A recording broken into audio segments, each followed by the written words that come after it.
Got through this one, some really upsetting stuff, but this is what the journey is about right now.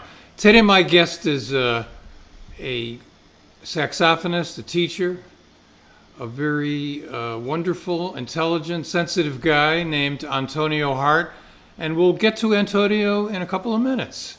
Let's start out with an interview with Wynton Marsalis about our current situation.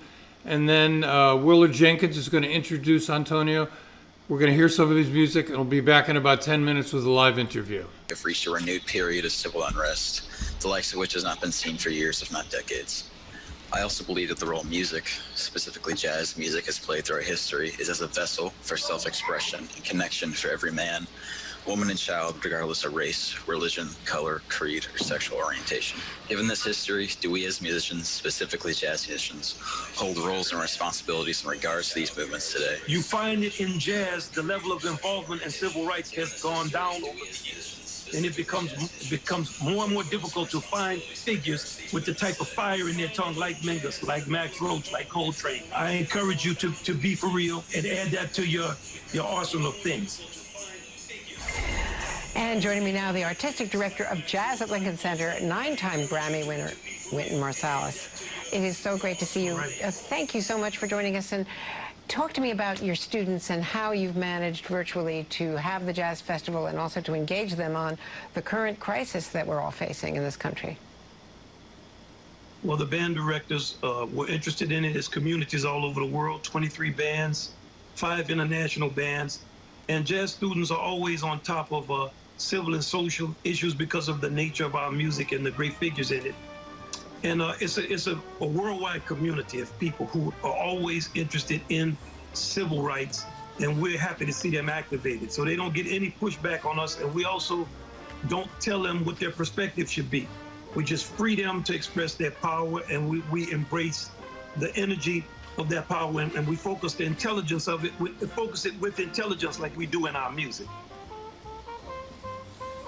I was really struck by your column in The Guardian when you wrote, you quoted Abraham Lincoln, actually. You wrote, "We're seeing the same problems with race that Abraham Lincoln once complained about, but blackness is threaded into the heart of America's identity and can never be erased."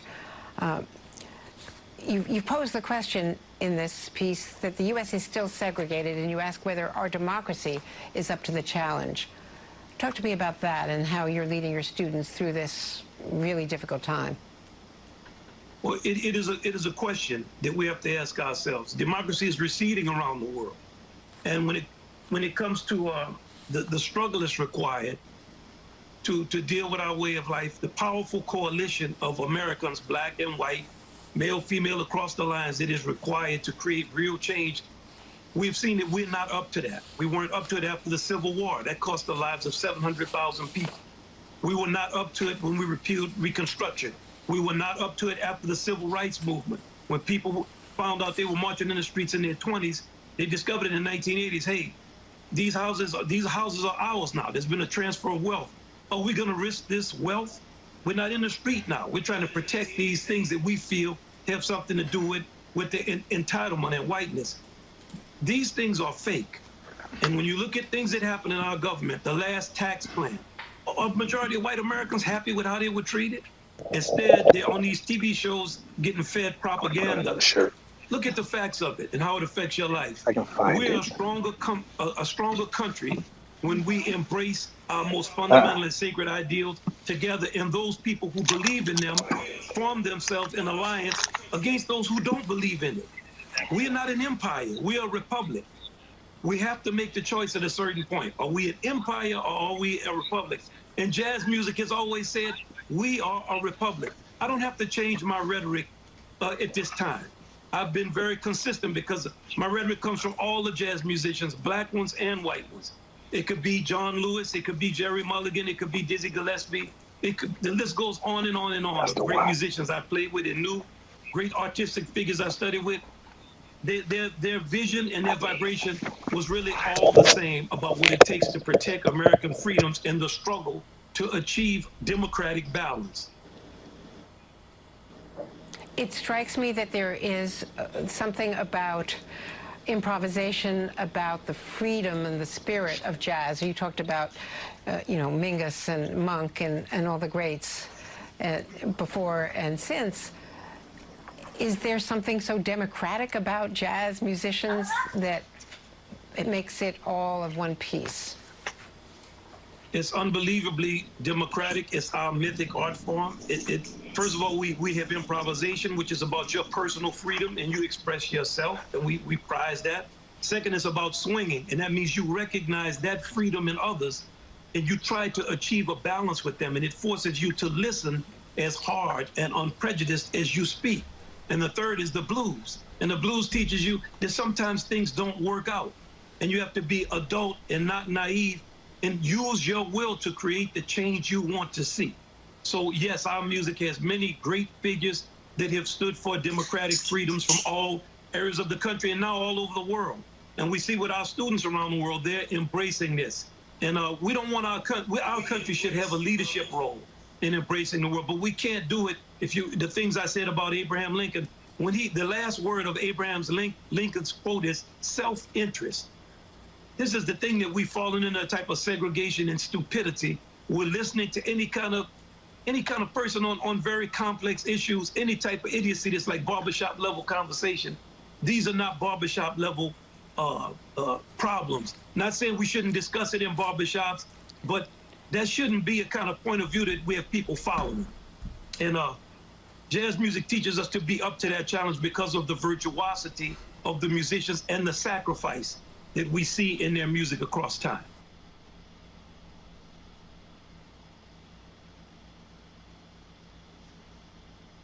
Oh, Antonio Hart. Antonio Hart is a really fine person, just to begin with. And Antonio Hart, you gotta love Antonio Hart. Antonio Hart was, musically speaking, he was Jimmy Heath's #1 grandson, and Antonio Hart certainly has followed in the selfless footsteps of Jimmy Heath in terms of how he comports himself on the bandstand and off the bandstand. And Antonio Hart has become an exceptional jazz educator as well.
Yes.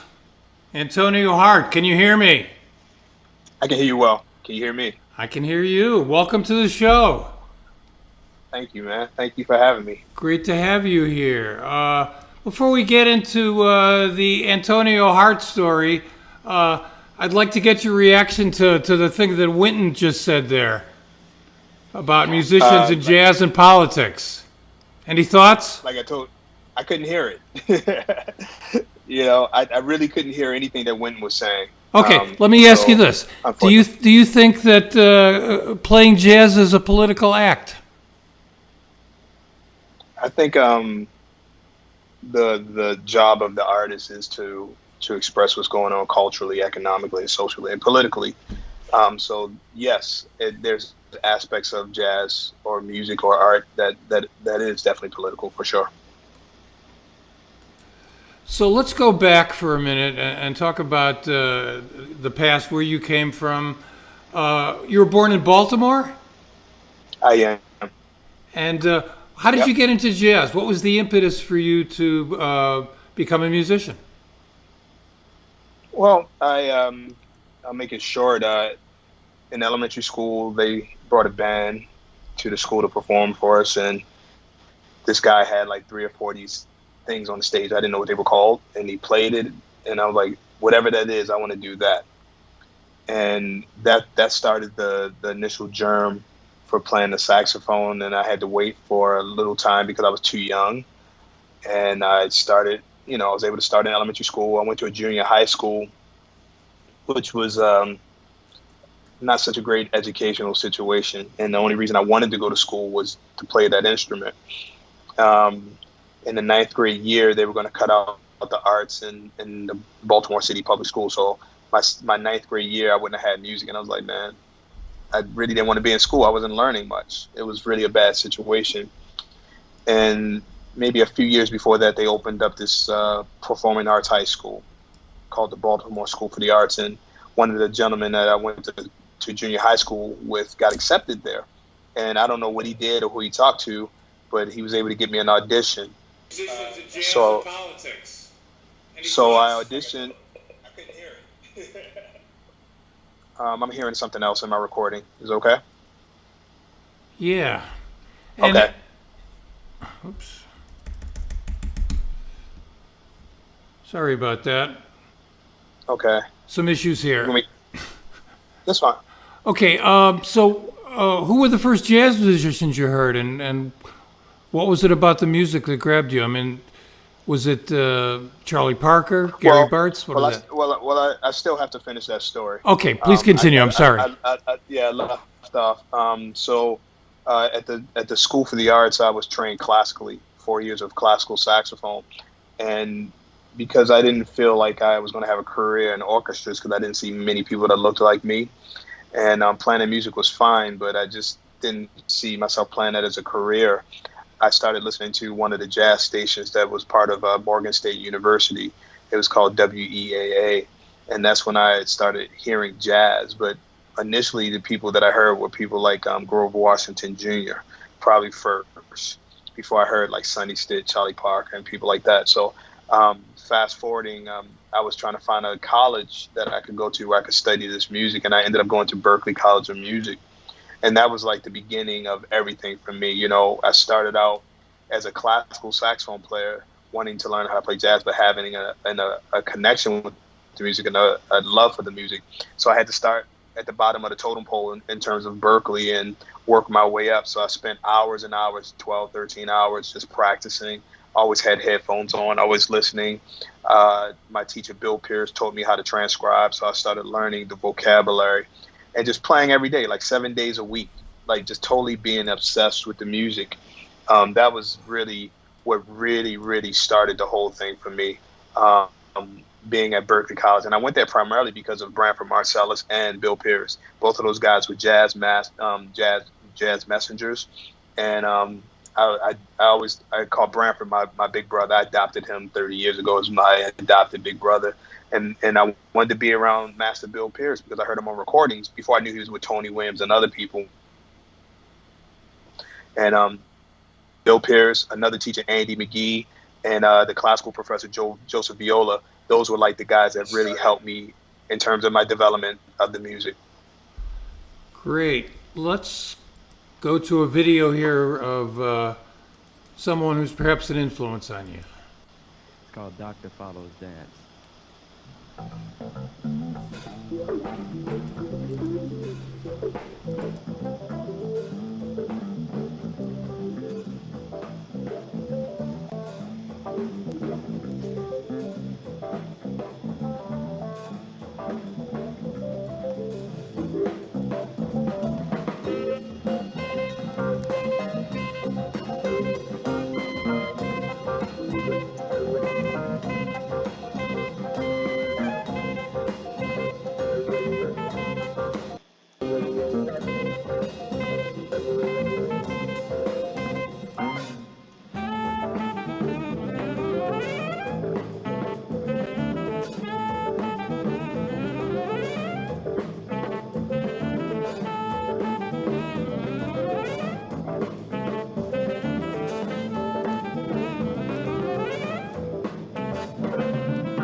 your filthy battles no more, hell no. Because I've got some battles of my own to fight for, yeah. Ooh, sa, sa, sa, sa, sa, sa. Ooh, sa, sa, sa, sa, sa. Ooh, sa, sa, sa, sa, sa. Hell no, I won't raise you and your children no more, hell no. Because I've got some children of my own to raise up, yeah. Ooh, sa, sa, sa, sa, sa, sa. Ooh, sa, sa, sa, sa, sa, sa.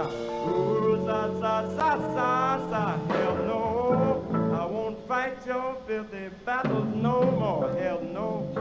Because I've got some battles of my own to fight for.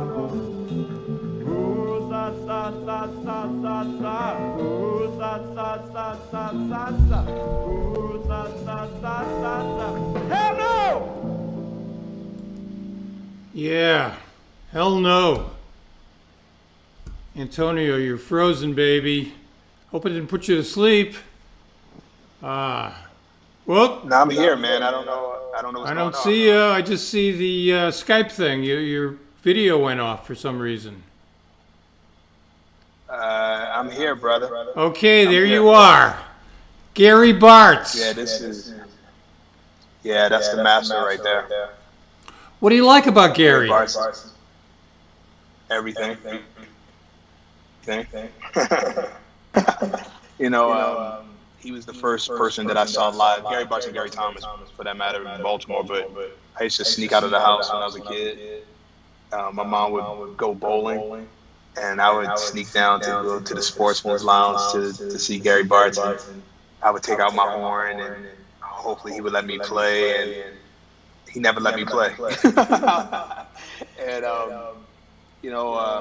I didn't realize at that time, in those formidable years, that I was listening to one of the greatest saxophonists of his generation, of all generations, one of the greatest. And so he planted a really valuable seed inside of me in terms of melody, sound, approach. You know, he told me, he made me do the exact thing I was supposed to do, sit down and listen. And I love him for that, and now being older, what he did for me. And in terms of the voice, there's only one Gary Bartz, and for me, he's one of my top influences. Yeah, Gary's a remarkable guy, fantastic musician, and I had a conversation with him a couple years ago. I guess he had turned 73, 74. He said, I need another lifetime just to learn how to play this music properly. I mean, that's what it takes. That's the kind of dedication it takes to play this music. Yeah, I mean, any art, man, it's always evolving and growing, and it just takes time. Time is relative where that's concerned. I think that what people are trying to reach, especially at that level, Master Heath, Master Moody, Gary Bartz, and Jack McLean, those guys, they got past the technical part. They got past the level that most people stay on, and they were trying to get to the connecting to the Most High, and the Most High using them as a filter to relay that message of light. And sometimes we get a chance to see it while people are alive. And Gary Bartz is definitely one of the keepers of the flame, and his light is very, very bright.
Yeah, only one Jimmy Heath, that's for sure.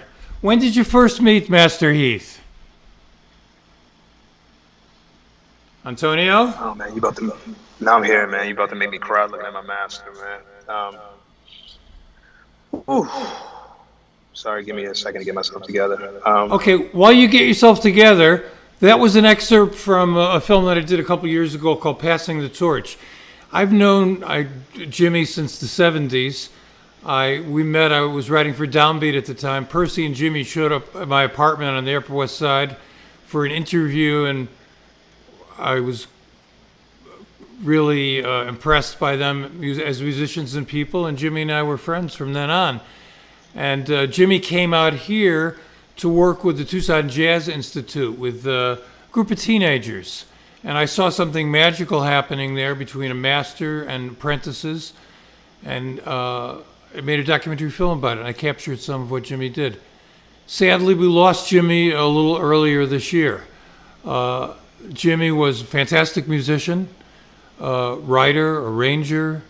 He was a funny guy, fantastic sense of humor, and the kind of person who touched just about everybody who came in contact with him. What are your strongest memories of Jimmy? Man, I have so many. I have like almost 30 years of being around Master Heath.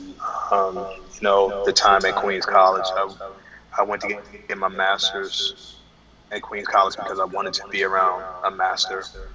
And that relationship went from student-teacher to where he became like a father to me. And I mean, we traveled the world together in the Dizzy Gillespie band and his bands. We went to Asia together, Japan. We've just gone all over the world. But some of my fondest memories are, having dinner with him and Mrs. Heath at this restaurant in Queens called London Lenny's. We did that for like 25 years, just having dinner and talking. Or room.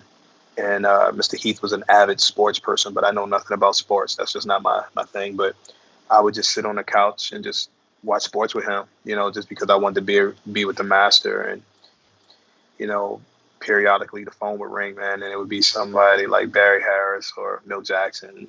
And almost every time I came over there, Sonny Rollins called, so I'm hearing these conversations with these icons and just hearing the content of their conversations that, were music related at times, but it was more human. Like, how are you doing? How's your wife doing? How you feeling? Have you heard this young cat? Have you heard this Take 6 recording? Or have you heard this? And, it was like a lot of love. And,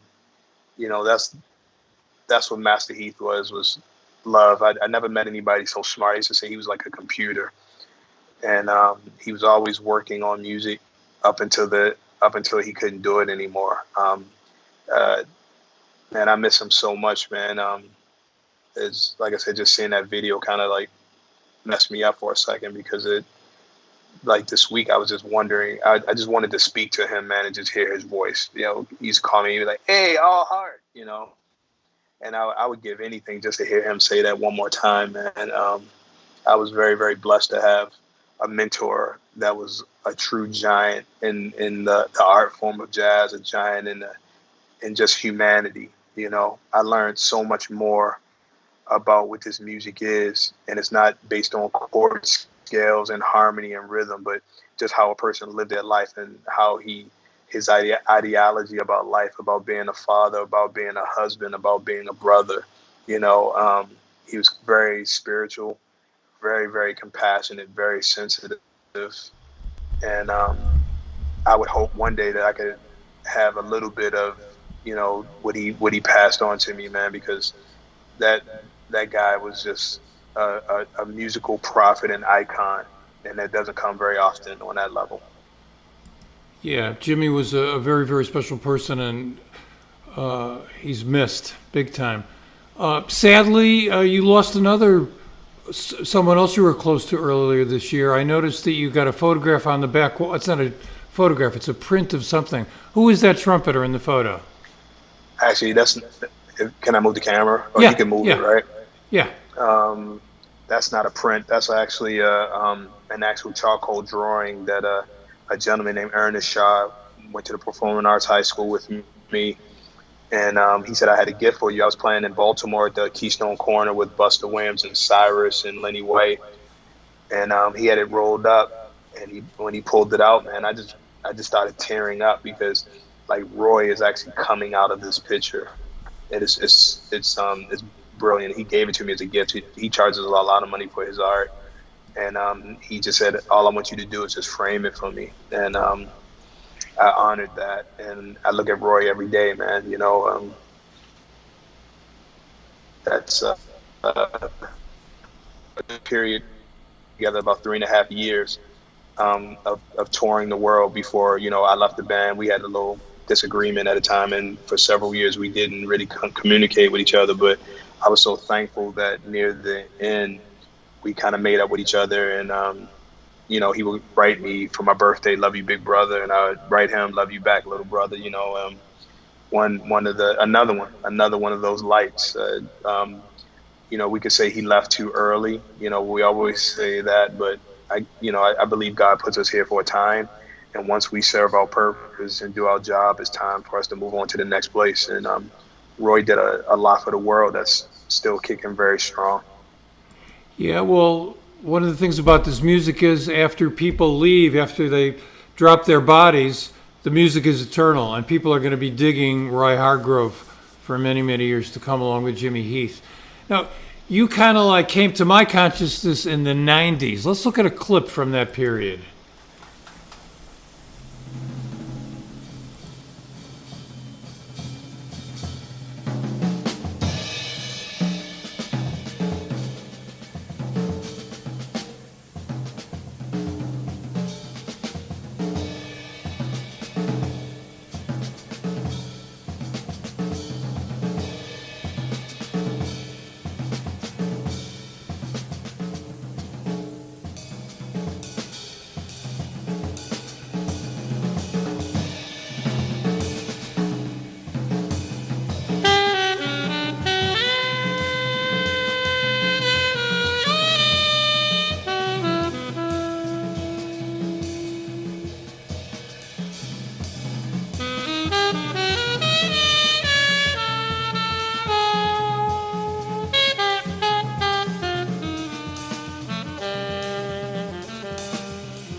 Yeah, that was from a late 90s appearance on BET on Jazz.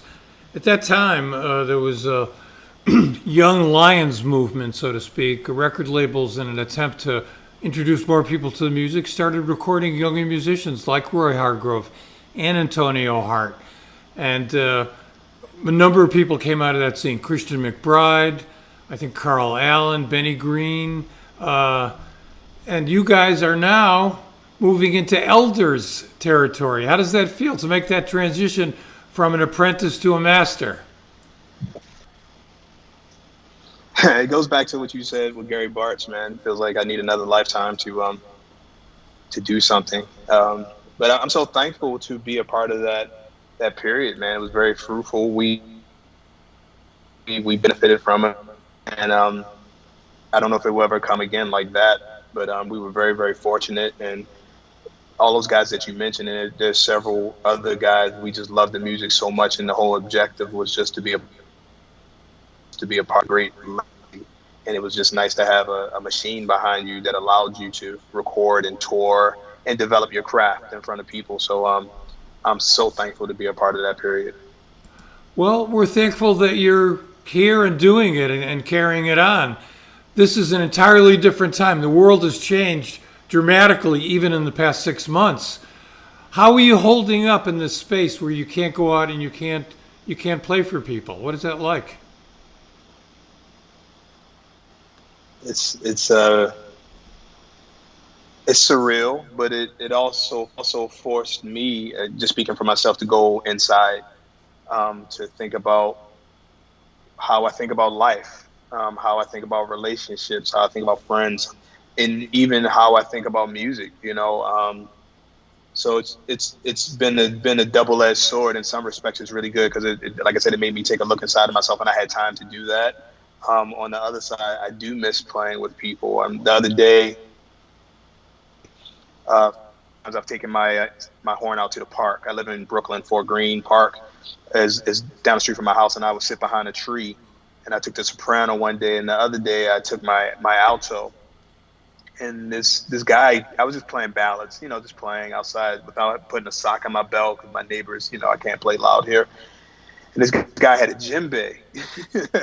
And I just walked over to him. I said, man, can I just play with you? And we played together for like 20 minutes.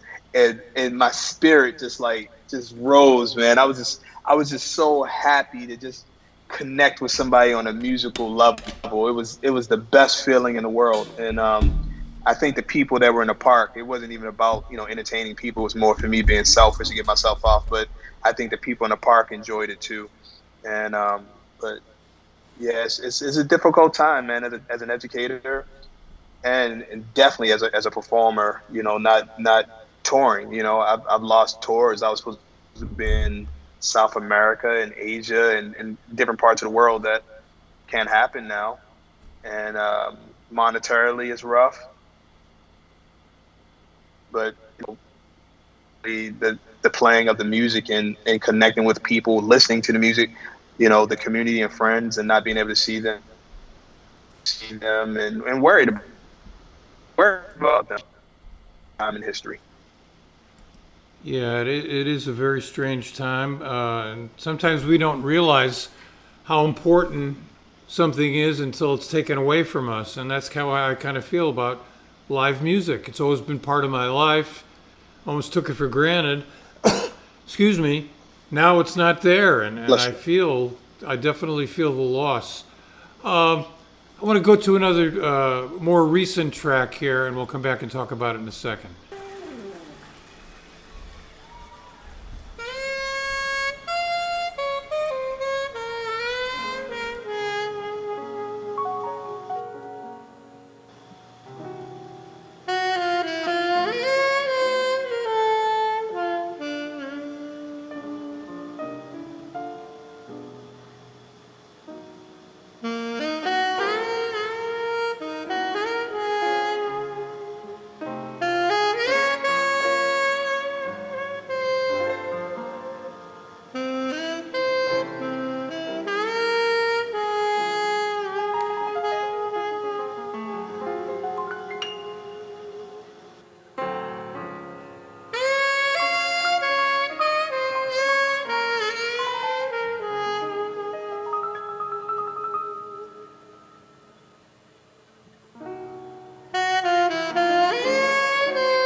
It's a beautiful rendition of the standard Stardust Antonio did a couple years ago at the Taichung Jazz Festival. Who was your rhythm section there? Vince Ector on drums, Alex Ayala on bass, and a former student of mine at Queens College, Mickey Yamanaka, on piano. Antonio took over for Jimmy Heath when he stopped teaching at Queens College. Jimmy once told me, teaching is learning. Would you agree? Totally. That's a correct statement. You know, you have to know what you're teaching, and you have to be able to demonstrate that. And also through the process of coaching. I don't know if I believe in the word teaching. I believe in coaching, you know, because I can't teach anybody to do anything, but I can lead you down a way. But in during that process, you see things that you can work on to develop, as well as helping the student move forward. So yeah, some people don't see it that way. They see it as a paycheck. For me, teaching has been a blessing because it is a paycheck, but I've become such a better musician from years of working with different students, 20 years, that matter of fact. Now, that was a ballad. For my money, we don't get to hear enough ballads anymore. I don't know if it's because society is so fast-paced, excuse me, or they're hard Bless to you. play. Thank you. Does playing a ballad represent a certain challenge? Yeah, I mean, that was how you were tested back in the day, like how you could play a melody and make, you know, bring it alive, like a Johnny Hodges or a Don Byas or a Lester Young, Coleman Hawkins, and names go on and on. Later on, the whole facility technique thing took precedent over that. But back in the day, that's what people wanted to hear. They didn't want to hear a saxophone. They wanted to hear you singing through your instrument. So yeah, it takes a level of maturity and a level of attention, because every note should be like a universe in itself. It's not just a G or a C. It's like there's many G's, there's many C's, and depending on how you're feeling at that moment, depending on what you're getting from the rhythm section, depending on what you're getting from the audience, kind of affects how you shape and develop that melody. Like Gary Bartz is a master at that. You know, all the great guys that we talk about, they understand that because they're part of that lineage and part of that tradition. Even though they can give you all that stuff that comes after it, they know how to really sing. So playing ballads is very challenging. Playing the blues, you know, a lot of people talk about the blues 1, 4, 5 and all this stuff and chord changes and harmony. That's not the blues. You know, it's a culture. It comes from something, and it's supposed to be telling a story. You know, so what do you put behind those notes? They say, well, the flatted third on the dominant, that's the blues note. Yeah, that's a sound, but we're talking about blues. What does that mean to you, and what are you trying to say? So those are the kind of things I talk to my students about, like making music alive. Like, how do you play it's a sunny day outside? How do you play it's raining? How do you play it's 4:30 and you don't feel like being in this class? You know, how do you play you fell in love with this girl and she broke up with you, or you're in love? How do you play pizza? How do you play a hot dog? You know, like making it alive. So it's not just this G7, raise 11 sharp, blah, blah, blah that people get into. They think that's music because that's what they learn in school, but they forget about all those other things that make it what it is, the elements that make music what it is. So like, yeah, playing ballads is very, very, very difficult because it exposes you in a lot of different ways. Can you play in tune? Do you have a good sound? Can you phrase? Can you tell a story? You know, can you develop? There's a lot of things going on in playing ballads that you don't necessarily get in a composition that's going by very, very fast. So like when you hear a person that can really play a ballad really well, you can tell their music level is at a very, very high stage. And I'm not there yet, but I'm working on it. Well, you're pretty close. A previous clip, a viewer, Brad Fisher, said you sounded great on that King Super 20. Do you still have that horn? No, I got rid of that King because I switched to Yanagasawa, and Yanagasawa is a more modern horn, and they took some of the technology from the Kings and some of the other horns, but with a more modern technology. So that's why I switched. And Kings are amazing horns, amazing instruments, but they're very fragile in traveling, and they have some issues with intonation. In terms of blending in sections, is great as a solo instrument. Jackie McLean, John Coltrane, Johnny Griffin, everybody was playing Kings. But at a certain point, people switched to horns like Selmers and things like that, which I did play too. But I love the Kings so much. But when I switched to Yanagasawa, it gave me the best of both worlds. It gave me some of the history of the King, but also it brought it more current. Now, Jimmy once told me that he liked to learn the lyrics to a song. It helped him know the song and when he improvised as well. Do you learn the lyrics of a song? I can't say that I've learned the lyrics of every song, but I try to. I try to read them, and that's something we spoke about. He talked about, I think it was Ben Webster was playing somewhere, and he stopped in the middle of some song, and they were like, "Why?" He said, "Because I can't remember the words." So I think like one of the songs I would go over in my class, students would be "Body and Soul." And I play like many recordings of it, but I'm like, if you don't understand what this song is talking about, you don't get the meaning of the song. You can play it, but it doesn't have that thing that the song was written for. The meaning of the song. So yeah, I think the words are very, very important. We're lucky that a lot of those show songs or compositions from Broadway had some really great lyrics as well. Yeah, well, there's a reason that those things are still around. I wanted to ask you, Antonio, you have a very strong connection to Asian culture, Asian philosophy. How did that start for you? What was the interest that drove you to study these things? Well, I study Chinese Kung Fu.